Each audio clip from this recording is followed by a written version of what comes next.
السلام عليكم ورحمة الله تعالى وبركاته. عن أبي هريرة رضي الله تعالى عنه أن رسول الله صلى الله عليه وسلم قال: أرأيتم لو أن نهرا بباب أحدكم يغتسل فيه كل يوم 5 هل يبقى من درنه شيء؟ قالوا: لا يبقى من درنه شيء. قال: فذلك مثل الصلوات الخمس يمحو الله بهن الخطايا. اس حدیث کو امام بخاری رحمۃ اللہ علیہ نے اور امام مسلم نے اپنی کتابوں میں روایت کیا ہے۔ اس حدیث شریف کا ترجمہ یوں ہے: نبی کریم صلی اللہ علیہ وسلم نے فرمایا، بتاؤ اگر تم میں سے کسی کے دروازے کے سامنے ایک دریا ہو اور وہ اس میں دن میں 5 مرتبہ غسل کرے تو کیا اس کے جسم پر کوئی میل باقی رہ جائے گا؟ صحابہ رضی اللہ تعالی عنہم نے عرض کیا، نہیں، کوئی میل باقی نہیں رہے گا۔ آپ صلی اللہ علیہ وسلم نے فرمایا، یہی مثال 5 نمازوں کی ہے جن کے ذریعے اللہ تعالیٰ گناہوں کو مٹا دیتا ہے۔ اس حدیث شریف کا معنی اور مفہوم اور اس حدیث شریف سے ہمیں یہ پیغام ملتا ہے کہ 5 وقت کی نمازوں کی روحانی اور اخلاقی صفائی کو نہر میں روزانہ غسل سے تشبیہ دی گئی ہے۔ اللہ کے رسول صلی اللہ علیہ وسلم نے اس حدیث میں 5 وقت کی نمازوں کو ان کی جو روحانی اور اخلاقی صفائی اور جو اس کی اہمیت ہے اس کو اللہ کے رسول صلی اللہ علیہ وسلم نے نہر میں روزانہ غسل کرنے سے تشبیہ دی ہے۔ جیسے بار بار غسل کرنے سے ظاہری میل ختم ہو جاتا ہے، اسی طرح باقاعدگی سے نماز ادا کرنے سے گناہوں کی میل یعنی روحانی آلودگی مٹ جاتی ہے۔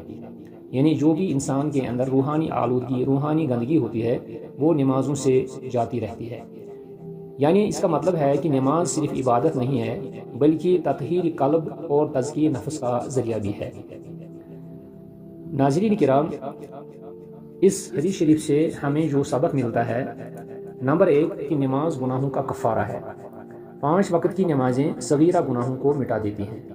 یعنی 5 وقت کی نماز ادا کرنے سے ہمیں کیا ملتا ہے کہ جو بھی ہماری زندگی میں جو چھوٹے چھوٹے گناہ اور چھوٹے چھوٹے حفوات جو ہوئے ہوتے ہیں ان کو نماز کے ذریعے سے مٹا دیا جاتا ہے۔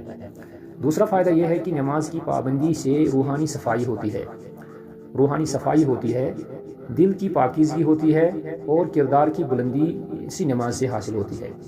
یعنی نماز کی پابندی روحانی صفائی ہے۔ اس کا مطلب ہے کہ ہماری روح جو ہے وہ بھی صفائی کی محتاج ہے، اور ہمارے دل کے اندر جو گندے جذبات ہوتے ہیں، جو گندے خیالات ہوتے ہیں، ان کو پاک کرنا نماز کا کام ہے۔ ان کو پاک کرنا جو ہے نماز سے مطلب ان کی پاکی ہوتی ہے۔ اور ہمارا کردار جو ہے وہ کبھی گندا ہوتا ہے، کبھی ہمارے اندر بد کرداری ہوتی ہے، تو اس بد کرداری کو دور کرنے کے لیے ہمیں نماز پڑھنی چاہیے۔ چونکہ اس حدیث سے ہمیں یہ بھی معلوم ہوتا ہے کہ اسلام میں طہارت کی بہت زیادہ اہمیت ہے۔ طہارت جو ہے ہماری ظاہری اور باطنی دونوں پاکیزگی جو ہے وہ ایمان کا حصہ ہے۔ جیسا کہ اللہ کے رسول صلی اللہ علیہ وسلم نے فرمایا، الطہور شطر الایمان، تو اس کا مطلب یہی ہے کہ انسان کے اندر جو ہے جیسے انسان ظاہری صفائی کرتا ہے اسی طرح اس کو باطنی صفائی بھی کرنی ہوتی ہے اور دل کی صفائی بھی کرنی ہوتی ہے، تو اس کے لیے نماز ایک اہم چیز ہے۔ تو اس حدیث سے ہمیں یہ بھی ملتا ہے کہ نماز میں تسلسل رہنا چاہیے، نماز کے اندر تسلسل ضروری ہے۔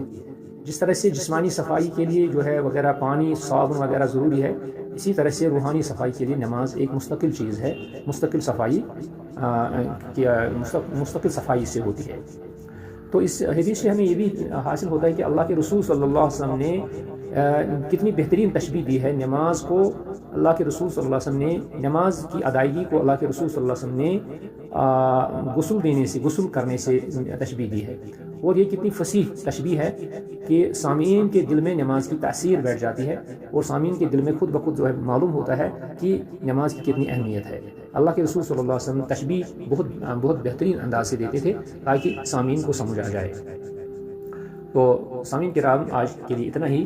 انشاءاللہ دوسری مرتبہ ہم دوسری حدیث شریف کو لے کر آئیں گے، اور اس حدیث شریف کو مختلف محدثین کرام نے اپنی کتابوں میں لایا ہے، صحیح بخاری اور صحیح مسلم اور سنن النسائی اور مسند احمد رحمہم اللہ تعالی اجمعین ورضی عنہم۔